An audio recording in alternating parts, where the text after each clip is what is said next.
حضرت شیما تھی نا نبی پاک کی رضائی ہمشیرہ حضرت حلیمہ کی، تو ان کے سارا قبیلہ گرفتار ہو کے آیا تھا. وہ جب آئی ہیں نا نبی پاک کے پاس تو حضرت ابو ہریرہ سے کہنے لگی حضور کو جا کے بس کان میں کہہ دو کہ حلیمہ کی بیٹی آئی. حضرت ابو ہریرہ کہتے ہیں حضور اتنی تیزی سے اٹھے کہ نبی پاک کی چادر بھی منبر پہ رہ گئی.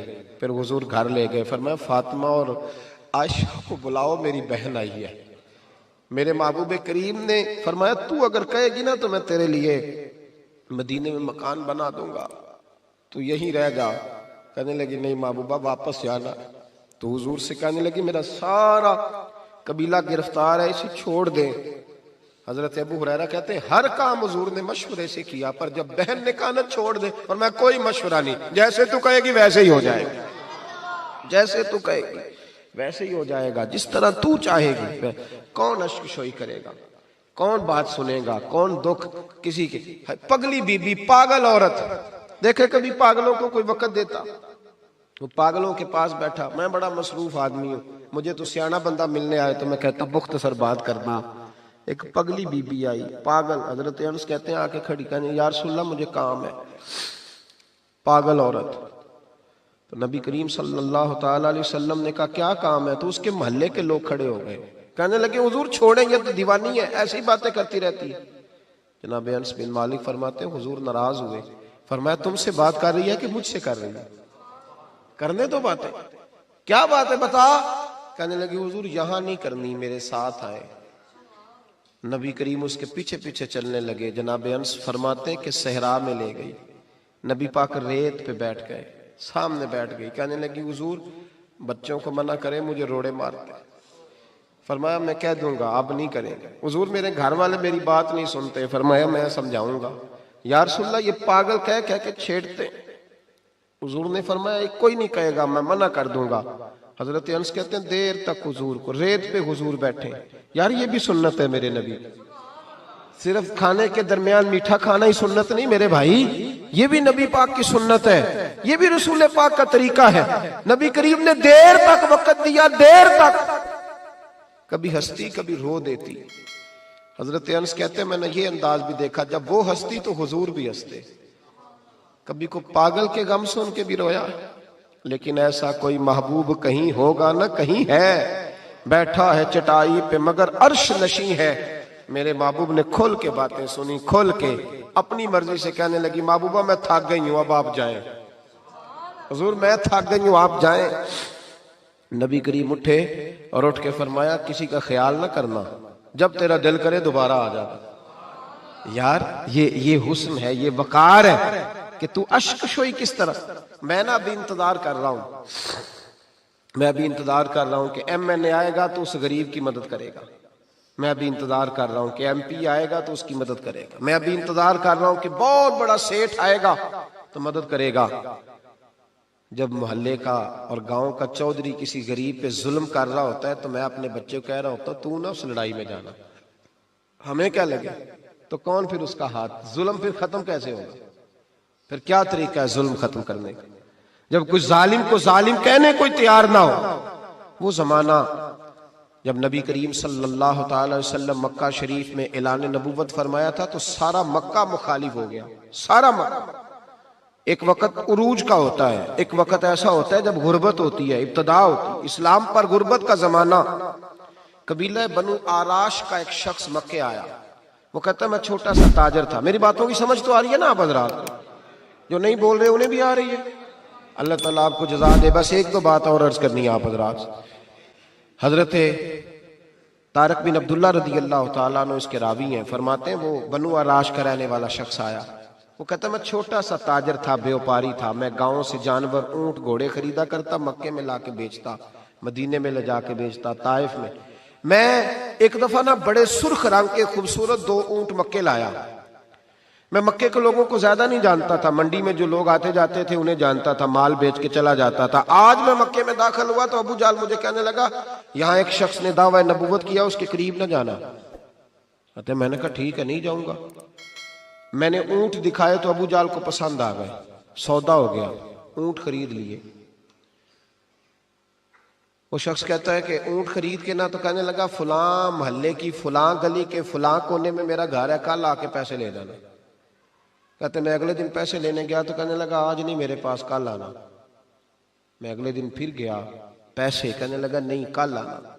ہوٹل ہوتے نہیں تھے، مکے میں میرا رشتہ دار کوئی نہیں تھا، میں فٹ پاتھ پہ سوتا، جو چند کھجوریں اور سرکہ میرے پاس تھا وہ پہلے دن ہی ختم ہو گیا۔ انویسٹمنٹ بھی ساری وہیں لگی ہوئی تھی، گھر میں بچے بچیاں انتظار کر رہے تھے، میں بڑا مجبور ہوا، تھک گیا۔ تیسرے دن میں گیا تو میں نے کہا پیسے، کہنے لگا کل آنا۔ میں نے ذرا دبا کے بات کی، میں نے کہا یار میری کوئی پھپھو تو رہتی نہیں مکہ مکرمہ میں، غریب آدمی ہوں، میرے پیسے دے میں جاؤں۔ جب دبا کے بات کی تو کہنے لگا جا دوڑ جا، جہاں سے ملتے ہیں لے لے، بھاگ جا۔ یہ تاجر جب ڈوبتے ہیں نا تو معاذ اللہ تعالیٰ کچھ تو ایسے ہوتے ہیں جو خودکشی کر کے مر جاتے ہیں، اس لیے کہ بڑے لوگ ان کے ساتھ وابستہ ہوتے ہیں۔ جب کسی کی اصل راہ سے ڈوب جائے، کہتے ہیں میں کانپنے لگا۔ میں نے پوچھا لوگوں سے کہ تمہارے چودھری سردار بڑے کہاں بیٹھتے ہیں؟ تو کہا وہ جو حرم مکہ کے ساتھ ٹولیاں بنا کے بیٹھے ہیں نا، وہ سارے ہمارے سردار ہی ہیں۔ کہتے ہیں میں وہاں گیا، ابو سفیان تھے، ابو لہب تھا، عتبہ، طیبہ، شیبہ، ابو البختری، اخنس بن شریک، سب بیٹھے۔ میں نے جا کے کہا یارو میں بنو عراش کا رہنے والا ہوں، چھوٹا سا تاجر ہوں، 2 اونٹ یہاں لا کے بیچ بیٹھا ہوں، تو ایک شخص نے خریدے ہیں، وہ پیسے نہیں دیتا۔ کہتے ہیں عتبہ بولا یا ابو سفیان بولا، کون ہے جو تیرے پیسے کھا گیا؟ طاقت ہے کسی کی نام لے؟ تو کہتے ہیں میں نے کہا اس کا نام ابو جہل ہے۔ جب میں نے یہ کہا نا تو کہنے لگے اوہو وہ تو پیسے نہیں ملتے تیرے، وہ تو بڑا گنڈا ہے، تو بہت بڑے بدماش کے پاس ہونا چاہیے، وہ تو نہیں پیسے ملنے لگے، کبھی نہیں ملتے۔ فرماتے اب میں کانپا، اب تو میری امیدیں ٹوٹنے لگیں، اب میرے آنسو چھلکنے لگے۔ تو ایک شخص نے نا مذاق کیا، ادھر دیکھیے گا میری طرف، مذاق کیا۔ کہتے ہیں سامنے نا خانہ کعبہ کی دیوار کے ساتھ ٹیک لگا کے رسول پاک تشریف فرما تھے، نبی کریم بیٹھے ہوئے تھے، نبی کریم۔ تو ایک بندے نے معاذ اللہ ثم معاذ اللہ نقل کفر نہ باشد، اس نے نا مذاق کیا، کہنے لگا وہ جو بندہ بیٹھا ہے وہ تیرا مسئلہ حل کر سکتا ہے۔ کہتے ہیں اس نے مذاق کیا، باقی ہنسنے لگے۔ مجھے سمجھ نہ آئی کہ بھیجتے بھی ہیں اور مذاق بھی اڑاتے ہیں، لیکن ڈوبتے کو تنکے کا سہارا۔ میں حضور علیہ السلام کے قریب پہنچا، نبی کریم کچھ وظیفہ پڑھ رہے تھے۔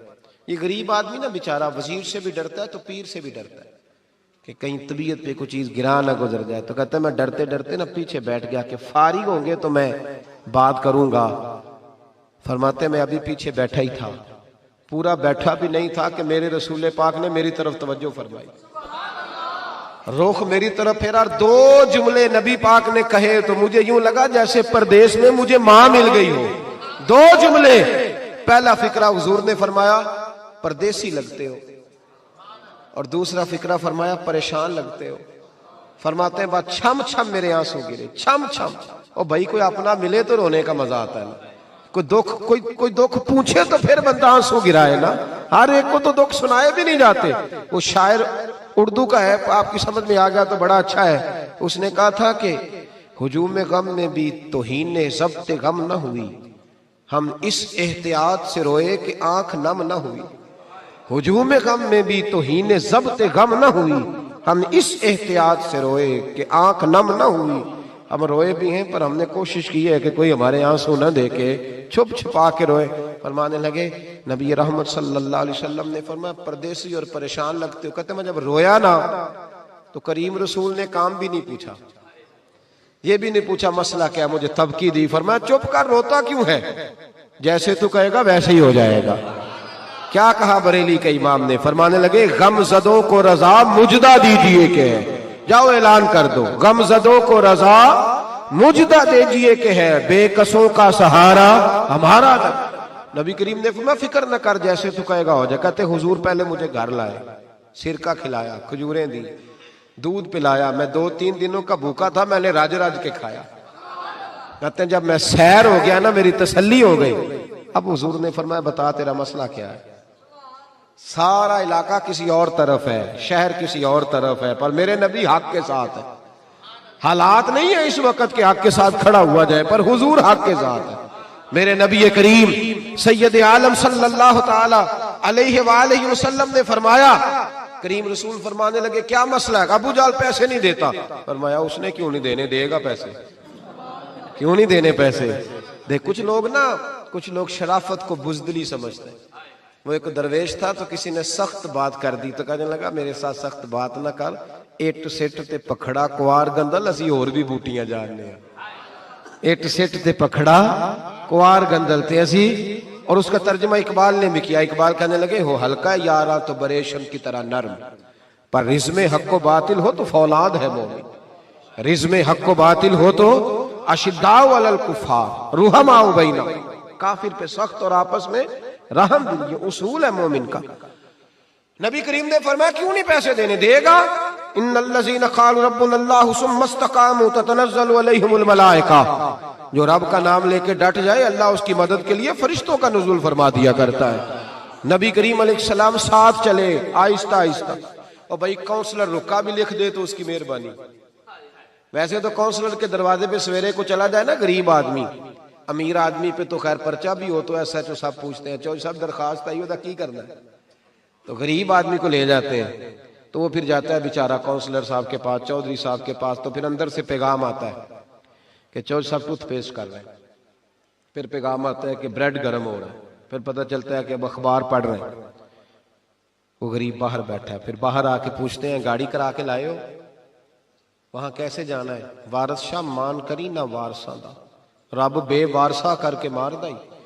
بے پروائی ویک سجن دی جتھے کسے دی پیش نہ جاوے, انہیں تاجاں والے در در رولے, تاجاں والے در در رولے تے منگتے آ تخت بٹھاوے. او سجنا کسے نو کارا مل دائی, کوئی کعبے او خالی آوے, ڈھار اس کی بے نیازی سے. اور بڑے بڑے حاجی نمازی, ناراض نہ ہونا میری بات, بڑے بڑے حاجی نمازی حق کی بات کرنی ہوتی ہے تو پیچھے ہٹ جاتے ہیں. ایک بابا بلے شاہ صاحب کی بات نہ کر دوں درمیان میں. بابا صاحب نے بڑا شکوہ کیا, کہنے لگے حج بھی کیتی جاندے ہو تے لہو بھی پیتی جاندے ہو, حج بھی کیتی جاندے ہو تے لہو بھی پیتی جاندے ہو, کھو کے مال یتیماں دا تے بھیج مسیتی جاندے ہو, پھٹ دلاں دے سیندے نہیں تے ٹوپیاں سیتی جاندے ہو, نفس تے چھری پھیر دے نہیں تے دمبے کیتی جاندے ہو, فرض پلائی بیٹھے ہو تے نفلہ نیتی جاندے ہو. او دسو تے صحیح بلے شاہ نو ایک ہی کیتی جاندے ہو, او کچھ دسو تے صحیح بلے شاہ نو ایک ہی کیتی. نبی کریم صلی اللہ علیہ وسلم نے فرمایا دینے کیوں نہیں, ہم حق کے ساتھ. حضور ساتھ چلے تو وہ شخص کہتے ہیں جب گلی میں حضور جا رہے تھے نا تو میرے دل میں خیال آ رہا تھا کہ وہ تو بڑا بدماش ہے اور حضور تو بولتے بھی دھیما دھیما ہے, وہ تو بڑا گنڈا ہے. اور میں 100 باتیں کرتا تو حضور ایک جواب دیتے, نیچی نظروں کی شرم و حیا پر درود, اونچی بینی کی رفعت پہ لاکھوں سلام. تو محبوب پاک کیسے بات کریں گے, وہ تو بڑا بے حیا ہے. لیکن کہتے ہیں سارے رستے حضور نے کوئی بات نہ کی, ککھ سواد نہیں مشری اندر, اسا کھنڈا بھی چک ڈٹھیاں, اینا ساریاں شیواں نالوں گلاں سجن دیاں مٹھیاں. یہ کس قسم کا عذاب ہے؟ جمعے پڑ گئیں, ٹڈیاں آ گئیں, یہ اللہ نے عذاب نازل کیا. جب وہ عذاب میں مبتلا ہوئے تو موسیٰ علیہ السلام سے کہا کہ آپ اللہ سے دعا کریں کہ ہم سے یہ عذاب ٹل جائے. اگر ایسا ہوا تو ہم ایمان لے آئیں گے, بنی اسرائیل کو بھی آزاد کر دیں گے. لیکن موسیٰ علیہ السلام کی دعا کے نتیجے میں جب عذاب ٹل جانے کے بعد فرعونی پھر اپنے وعدے سے